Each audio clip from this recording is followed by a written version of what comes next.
তখন সকাল ওই 6:30 কি 7টা মতো বাজে। তো হঠাৎ করেই আমার বরের ফোন, মানে আমার ফোনে এসছে। তো তখন আমি ঘুমোচ্ছিলাম। তো ওর ফোনটা দেখে আমি কিছুটা অবাক হয়ে গেছি যে এত সকালে কখনোই ও আমাকে ডাকে না।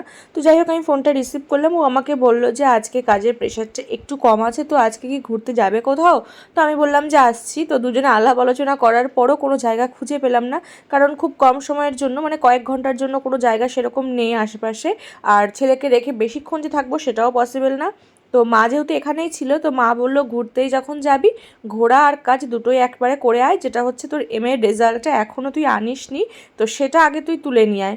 তো আর যেহেতু কল্যাণীতে আমার ইউনিভার্সিটি, আর ওখানে যেহেতু আমার পিসি বাড়ি, আর বললো পিসেমশার শরীরটা অনেক দিন থেকে খারাপ, যাবো যাবো করেও যাওয়া আর হচ্ছে না, তো সেই জন্য বললো সেখানেও দেখা করে আসতে।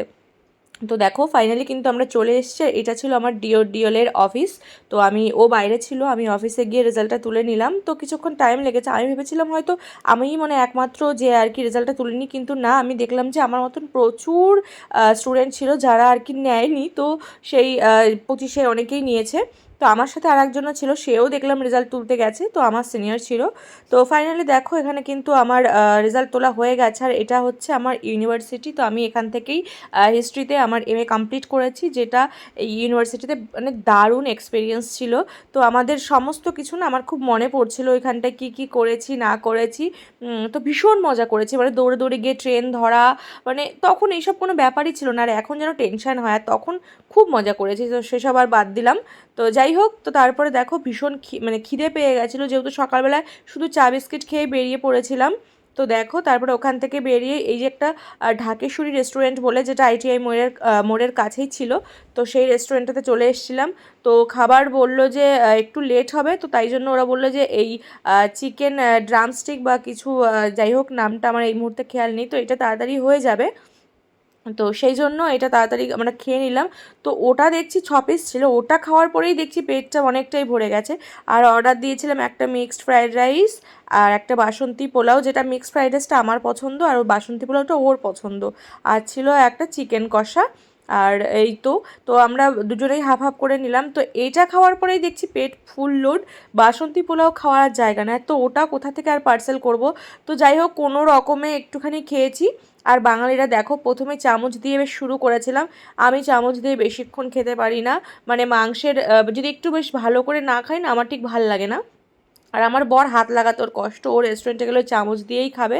তার বাড়িতে যদি বিরিয়ানি আনি সেটাও ও চামচ দিয়ে খাবে। তো ফাইনালি দেখো এই যে আমাদের এই অবস্থা, আমরা সব কিছু কমপ্লিট করতে পারিনি। তো খাওয়া দাওয়া করে যাই হোক তারপরে বিল টিল পেমেন্ট করে তো আমরা ওখান থেকে বেরিয়ে গেছিলাম পিসিবাড়ি যাব বলে। আর এখান থেকে কিন্তু আমি ইউনিভার্সিটি থেকে প্রচুর পিসিবাড়িতে গেছি, বেরিয়েছি, অনেক বছর যাওয়া হয় না, বিয়ের পর এই প্রথম যাচ্ছি। তো এটা ছিল। আর এখান থেকে আমি একটু মিষ্টি নিয়ে নিয়েছিলাম, আর এখান থেকে নিয়ে নিয়েছিলাম কিছুটা ফল।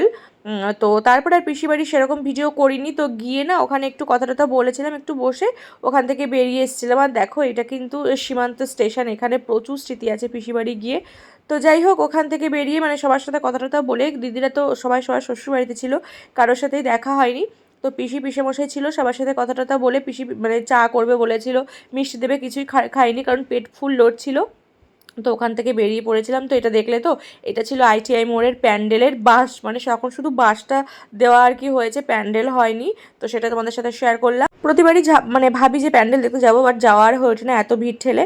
তো যাই হোক ভিডিওটা তোমাদের কেমন লাগলো অবশ্যই কিন্তু কমেন্ট করে জানিও। তো ঠিক আছে, টাটা, চলো বাড়ির দিকে যাওয়া যাক, বাই।